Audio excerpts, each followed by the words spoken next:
Hey folks, here at Two Wall Thunder, we want to spend a few minutes and talk about April being the National Child Abuse Awareness Month, and who better to talk with but Bill. Bill, we've had you on the program before, and we want to make sure everybody out there knows what B.A.C.A is, what you guys stand for, so just tell us, who is B.A.C.A and what are they? Well, Dave, B.A.C.A is Bikers Against Child Abuse. We go out and we try to empower the children to go on with their lives, to realize that the rest of their life is not going to be the way it was, and that what happened was not their fault.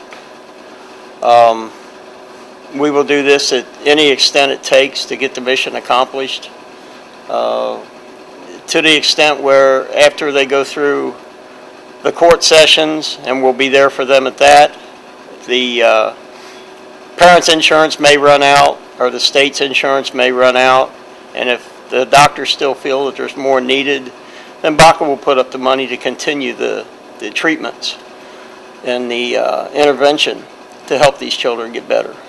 Because you have several steps that you guys will actually do with the children. Can you give us some of those? Yeah, we have 4 steps of intervention. The first step is merely a ride to the child's house, which we call the adoption ride.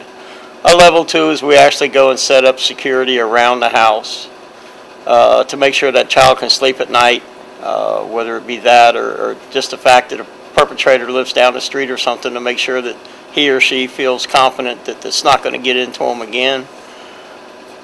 You have a level 3, which draws a point to, you're given a list of people who are admitted to the home or wherever the child is and who's not permitted. And we will not permit anybody that is not on that list, according to the guardians of the child. Now, one of the other things is just B.A.C.A members themselves. You just can't walk in off the street and say, yeah, I want to help you guys. There's something that you have to do to actually become a B.A.C.A member. Yeah, Dave, to become a member, you need to be a supporter for a minimum of a year. A supporter needs to participate in 80% of what we do, whether it be the fundraisers, the meetings that we have once a month, any of the other events that we do during the summer, such as the Newport on the Levee. We have a fundraiser coming up the end of this month. And anything else we do for the children. We'll go out and do fingerprinting at churches. There's a Bikers Church event in June that we do each year, and we will fingerprint the kids. It's a child ID. We do not keep the fingerprints. They are given back to the parents to put a piece of hair in there for DNA and a picture of the child, so that if something was to ever happen, then there's immediate DNA available and fingerprints that the police can check to see if they were in this location or not. But to work up to a patch member is a minimum of a year, participating in 80%, and then you must maintain that 80% of the activities after you become a member to stay a member. No one is allowed to ride to the child's house unless they are a patched member. Everybody undergoes an NCIC, including supporters, so that we can feel confident that everybody in here does not have any problems with domestic violence and so forth in their backgrounds.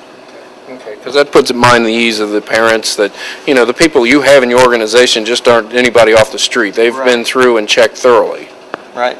A lot of times in the beginning, the younger children may have a problem with bikers, but eventually they will gyrate around to a couple of people within the club, and then that will be their designated workers. And they're there at the disposal of the child at any time the child needs it. We'll be there to prevent anything more from happening if we can. Now, one thing that I haven't mentioned yet, but I'm going to now, we're going to have up on the screen the phone number, but what is the phone number in case somebody wants to get in contact with you guys? You guys actually have a hotline, and I think it's, what is that, area code 859-991-2655. We'll have that up on the screen, so you can write that down, so anybody can call that number.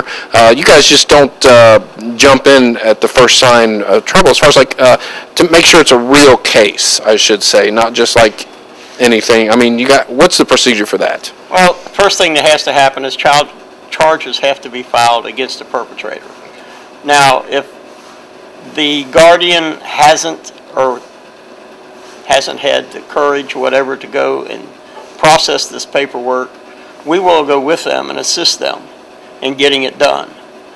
And then we are able, after we are invited by the guardian to be involved in the case, then we can become involved in the case.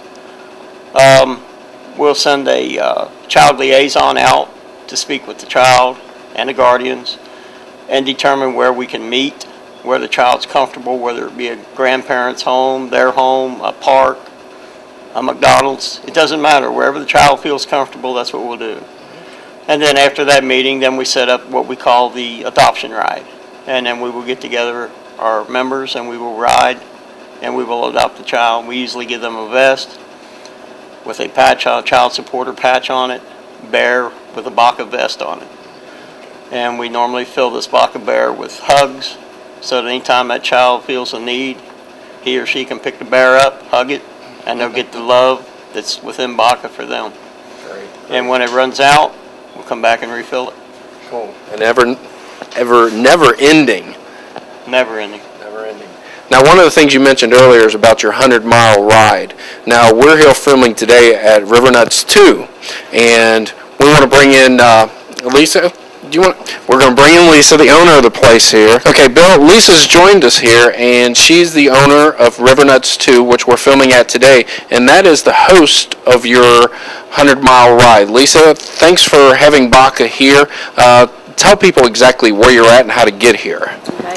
Our address is 613 Barry Avenue in Dayton, Kentucky.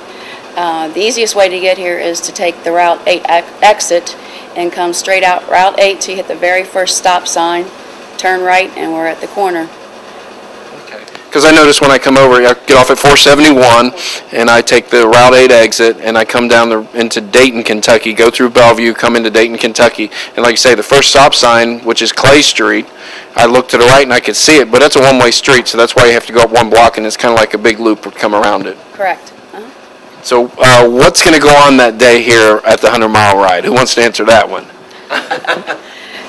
During the day we'll have entertainment, live entertainment. We'll have bands, probably karaoke or a one-man band that'll come in.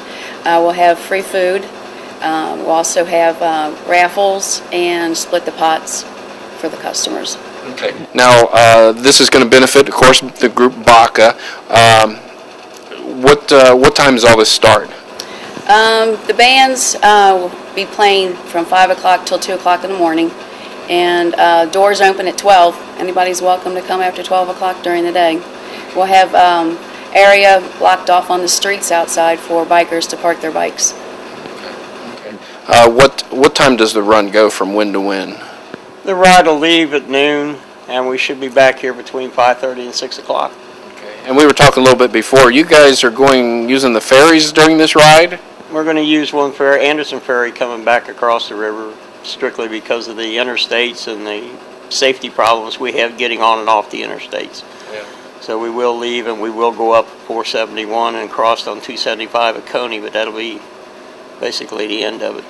And that's included in the registration fee. Oh, yes, it's $2 a bike to get on, and that'll be collected when they sign the waiver forms.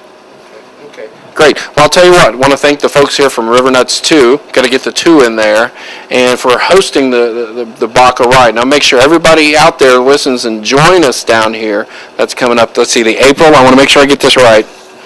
It's coming up Saturday, April the 25th. So I want to make sure your plans are here. The ride starts at 12 o'clock. And just, I'd say get here around 11:30 to get all the registration done and just enjoy yourself. It'll be open at 10 for registration.